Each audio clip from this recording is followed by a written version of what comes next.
Hi, thanks so much for joining us for Latino Politics Roundup this week. I'm Sara Ines Calderon. And I'm Adriana Maestas. And don't forget, you can subscribe to our channel, like this, share it. We're going to give you the latest news in Latino politics this week. So I think what we wanted to start with was the new Congress got sworn in this week, and it actually includes a historic number of Latino congressmen. Exactly. So we're looking at, this is, again, record number of Latinos in Congress.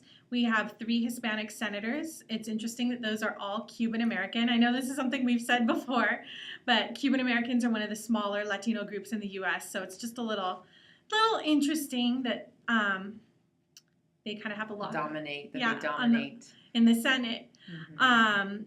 And 2 of those are Republicans. So, of course, we have Marco Rubio and Ted Cruz of Texas and Senator Menendez of New Jersey.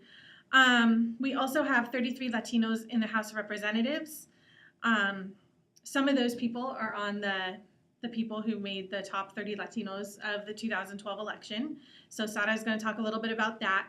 But another thing to keep in mind, just in terms of the Senate, is the Democrats still maintain their majority from 55 to 45, and the Republicans are still in charge of the House at 235 to 199. Mm-hmm. So the Republicans have lost a little bit in the House, but they still have Speaker John Boehner, who's calling the shots there, despite some of the stuff that went on this week. Yeah, which I think is really interesting because it just goes to show that the Republicans are clearly not trying to change course.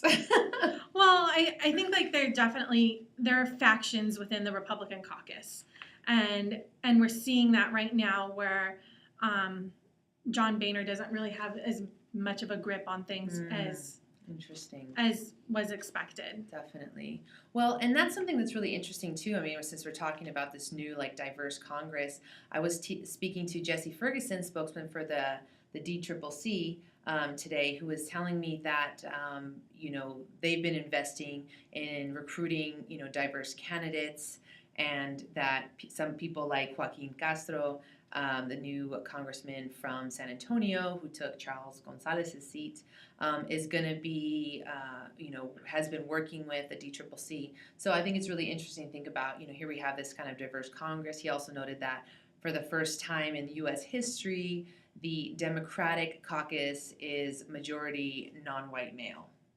And that's really interesting. And he even went as far as to say, perhaps for the first time in Western, in Western society.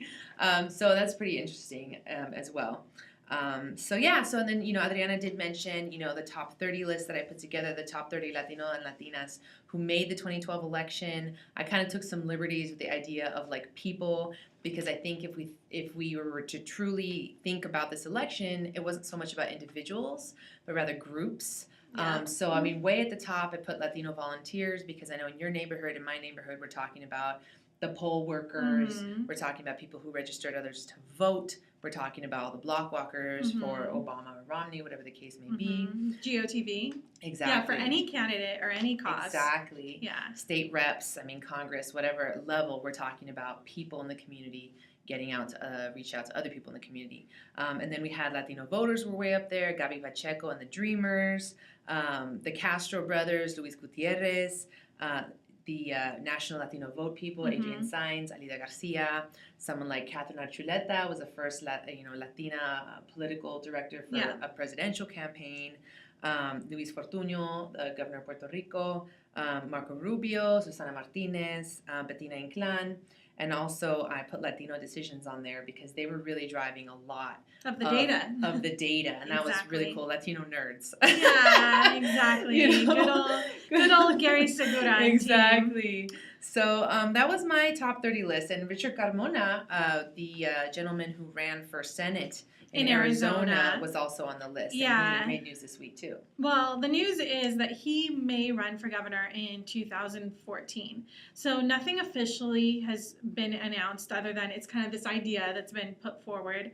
But it is interesting because it shows that the demographics in Arizona are definitely changing.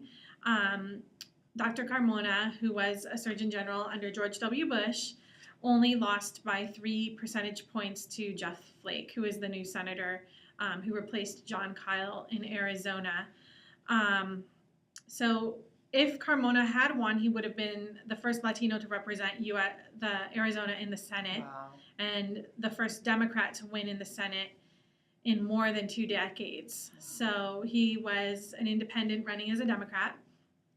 So I think it's just something to keep an eye out for. I don't think we've heard the end or have heard the last from Richard Carmona, so he's going to be around. Well, I mean, it especially makes sense because we had a conservative Democrat governor, right, Janet Napolitano, before she left. Who's replaced by another Jan Brewer. Jan Brewer, which is a totally opposite, you could say, on the political spectrum. Well, not total opposite. Maybe not totally opposite. Much more to the right. Yeah. Yeah, definitely more to the right. I think that I know that in Arizona, immigration advocates were still pretty critical of Napolitano. I want to say. She wasn't. I mean, she wasn't necessarily she was a conservative Democrat, definitely. Their favorite person. But so was Carmona. I mean, so it's like feasible that you could see that's not like an impossible like political move, basically. No, not at all. And I think he also comes from law enforcement, which gives him exactly big deal. Awesome. Well, thank you so much for joining us in our Latino Political Roundup this week. Don't forget to follow us on Twitter. I'm Sada Chica D. And I'm Latino Politics. And like this video, share it, subscribe to our channel, and leave us comments. We definitely want to hear back from you guys. And we're going to do another video with the Immigration Roundup that's going to kind of set the stage for immigration reform in 2013. So don't miss that one either. Thank you so much. Bye. Bye.